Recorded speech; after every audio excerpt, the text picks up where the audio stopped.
Hello, salut les mamans. Alors aujourd'hui, on va parler d'un sujet qui touche beaucoup de mamans, à savoir le soir, le moment du coucher, qui est un moment parfois difficile à mettre en place, un moment infernal où il y a des crises, où il y a des pleurs, où il y a des tensions, où les enfants ne veulent pas aller au lit, enfin où ils cherchent des astuces et des subterfuges pour pouvoir ne pas aller au lit justement. Alors c'est ce qu'on va voir tout de suite, on se retrouve.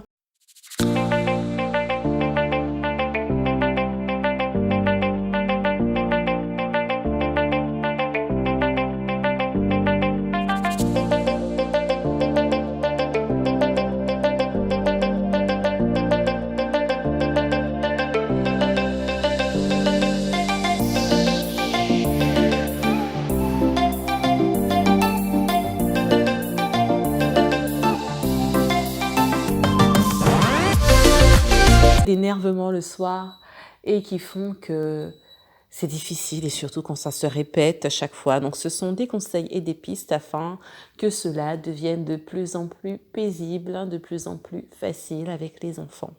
Alors, la première astuce est de justement discuter en sortant de l'école avec les enfants, discuter avec les enfants pour pouvoir évacuer les tensions de la journée, pour pouvoir être à l'écoute, pour pouvoir entendre ce qu'ils ont à nous dire, pouvoir savoir ce qu'ils ont vécu de bien, de merveilleux, de malencontreux, les injustices, les disputes avec un copain, les belles choses qu'on a passées à l'école avec la maîtresse, enfin voilà. Donc avoir ce moment de discussion quand on sort de l'école pour pouvoir déjà baisser d'un niveau. Ça, c'est le commencement.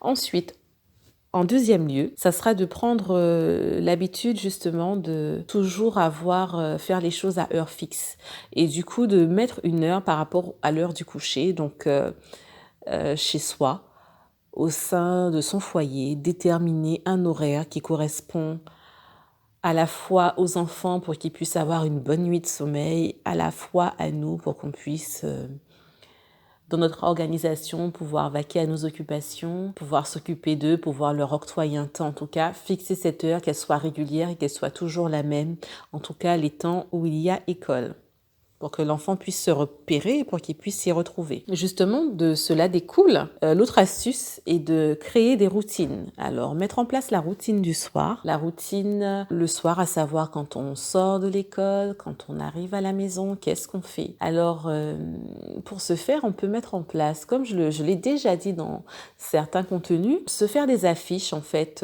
qu'on colle dans la chambre des enfants pour qu'ils puissent se retrouver, soit à l'aide de dessins pour les plus petits, soit à l'écrit. Donc ça fonctionne bien cette méthode et chaque fois le renvoyer à ça en l'apprenant au fur et à mesure puisqu'après à force on finit par connaître par cœur les routines. Et puis pour justement les plus petits, non seulement mettre les dessins et en plus l'apprendre, on peut inventer des chansons, on peut le faire sous forme de poèmes, sous forme d'amusement surtout pour que ce soit ludique. Et puis se dire les routines, alors quand on sort de l'école, qu'est-ce qu'on fait?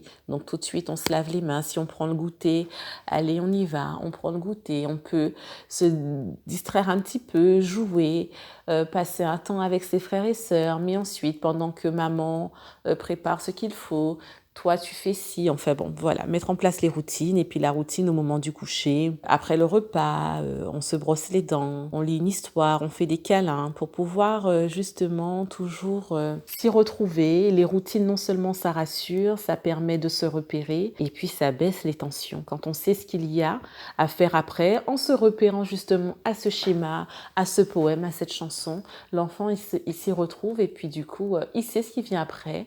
Et ça met tout simplement, ça instaure les règles de la maison. Ensuite, en 4, et justement, dès les premières fois où on instaure ces routines, ces procédés, pouvoir féliciter, encourager, dès le lendemain ou le soir même, en faisant le câlin, féliciter d'avoir respecté le processus, le déroulé de la routine.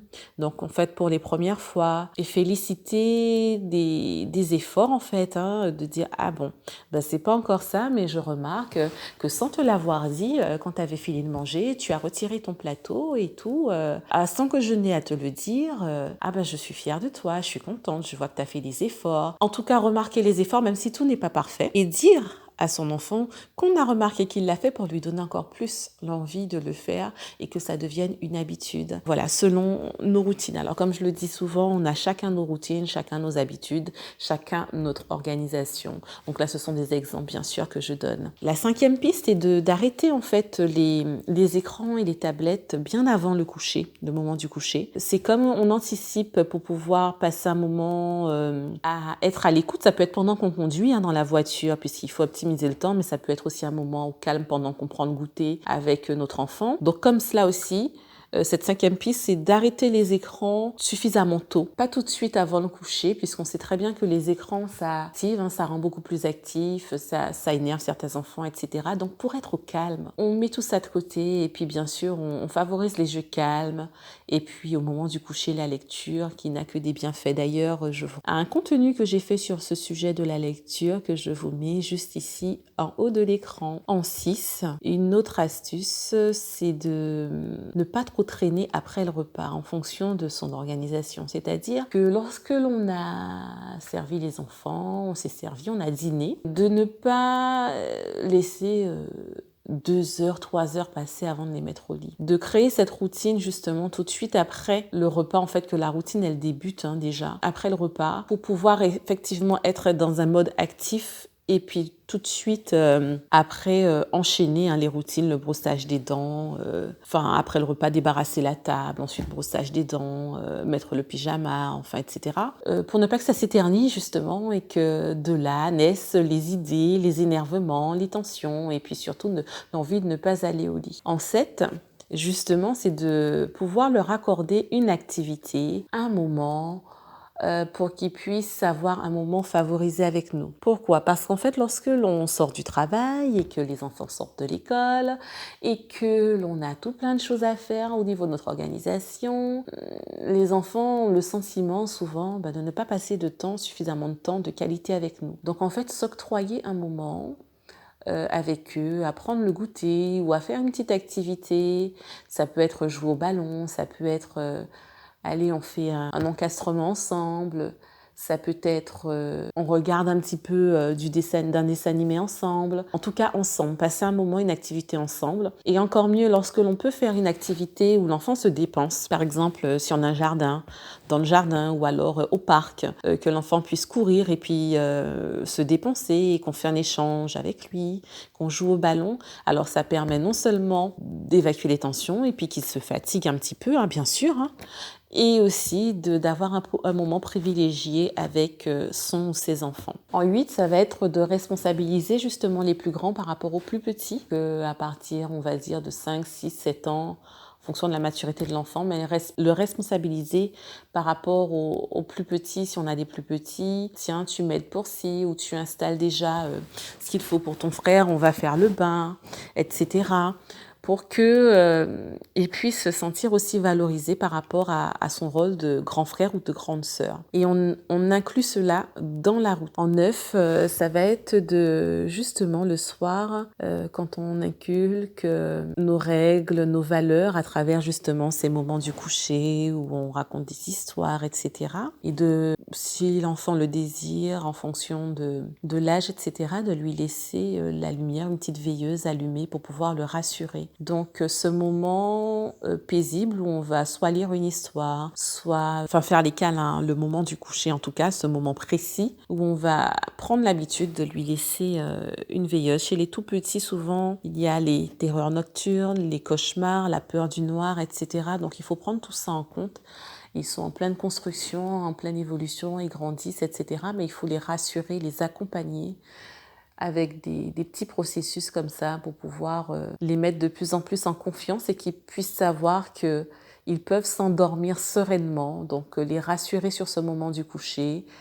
S'il le faut, s'ils ont une préférence, entrebâiller un petit peu la porte, qu'on passera peut-être fermer un peu plus tard, peu importe, en fonction de nos besoins, de notre organisation des enfants. En tout cas, trouver ces petites astuces pour qu'ils puissent se sentir rassurés avec le doudou. Et bien sûr, toujours leur dire qu'on est à côté, on n'est pas loin, on est dans la même maison, etc., qu'ils nous entendent, que voilà, qu'ils se sentent rassurés. Et on dit c'est justement en fait pour éviter ces tensions, ces cris du soir, etc., lorsque l'on a mis tout ça en place au fur et à mesure de toujours en tout cas rester calme et bienveillant. Et de toute façon, plus on prend l'habitude de ces routines, plus les choses se passent tranquillement, sereinement, plus on leur accorde un petit peu de temps, plus ils se sentent écoutés, plus ils lâchent prise et plus cela est propice à un endormissement serein et facile en étant rassuré, en étant bien.